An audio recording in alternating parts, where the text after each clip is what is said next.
सीमा प्रश्न राज्य सरकार कोर्टात ताकदीनं लढणार. बेळगाव कारवारचा संयुक्त महाराष्ट्र झाला पाहिजे. सीमा प्रश्नी आयोजित बैठकीत सर्वपक्षीय नेत्यांचं एकमत.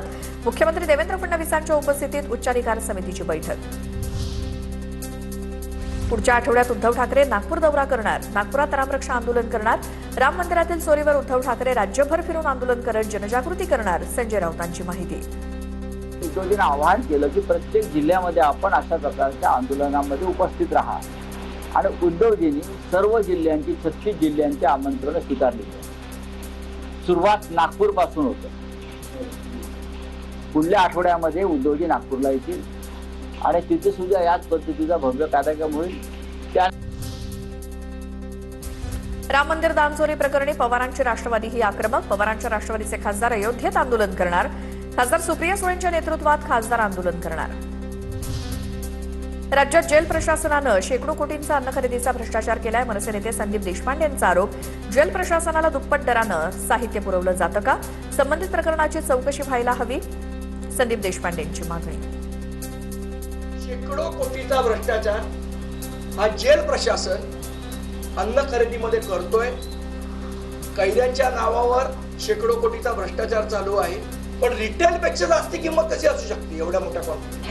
तूर डाळ मला जर 135 ने मिळते रिटेल मध्ये 1 किलो आणि तुम्ही हजारो किलो तूर डाळ 209 रुपयांनी घेताय. छत्रपती संभाजीनगरातील वाळूज एमआयडीसी मध्ये कार्बन डायऑक्साईडची गळती. काही काळ परिसरात गोंधळाचं वातावरण. कार्बो कंपनीतनं टँकरमधनं उपकरणात गॅस भरताना गळती.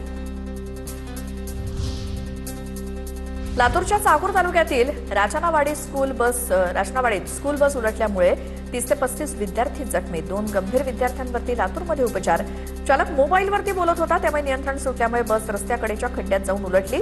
जखमी विद्यार्थ्यांनी माहिती दिली. अकोला जिल्ह्यातल्या तेल्हारा परिसरात शेतकऱ्यांकडून बोगस बियाण्यांच्या तक्रारी. पेरणीनंतर 2 आठवड्यानंतरही अंकुर फुटत नाहीयेत, त्यामुळे शेतकऱ्यांची कृषी विभागाकडे धाव. शेतकऱ्यांवर दुबार पेरणी करण्याची वेळ. आता ऑफलाईन महत्त्वाच्या बातम्या बघूयात.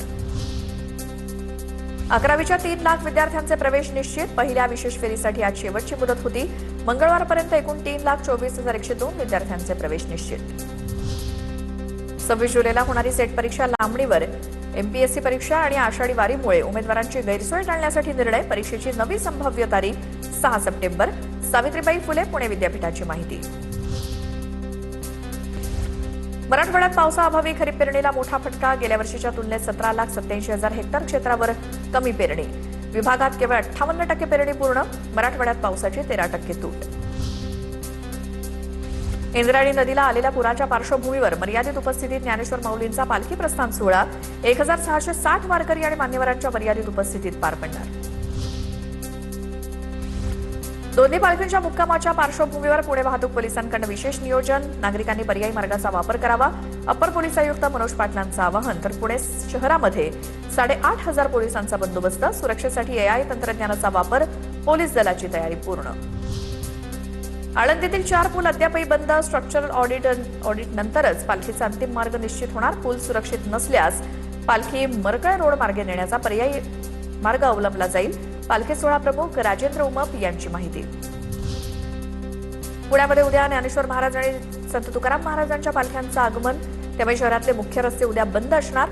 पोलिसांकडून पालखी निमित्तानं वाहन चालकांसाठी पर्यायी मार्ग जाहीर. पर्यायी रस्त्यांचाच वापर करण्याचं आवाहन. जळगावच्या सराफा बाजारात सोन्या चांदीच्या दरात दिवसभरात दुसरी मोठी घसरण. सोन्याच्या दरात 3,000ची तर चांदीच्या दरात तब्बल 11,000ची घसरण.